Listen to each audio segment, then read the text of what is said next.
অভিনন্দন টিম বাংলাদেশকে অভিনন্দন নাহিটানাকে 37 রান দিয়ে 10 ওভারে 5টা উইকেট নিয়েছেন।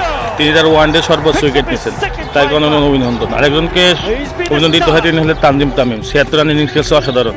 সে যদি 76 রান না করতো তাহলে বাংলাদেশের শিওর হারতো, কারণ বাংলাদেশের ব্যাটিং লাইন এতটাই খারাপ, মানে কেউ রান করতে পারছে না টপ অর্ডারের ব্যাটসম্যানগুলো।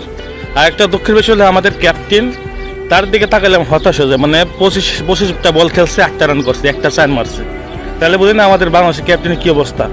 সে যে বোলিং করতেছে মানে কোনো মতো আর কি, মানে তার ক্যাপ্টেন্সি ধরে রাখার জন্য সে করে যেতেছে। কিন্তু আমাদের ক্যাপ্টেনকে একটা কথা বলবো, 10-12 বছর আপনি খেলতেছেন, কিন্তু আপনার যে এখনো ভয়, আপনার কিসের ভয়? 10-12 বছর আপনি আন্তর্জাতিক ক্রিকেট খেলছেন, তারপরে এত ভয় কিসের আপনার?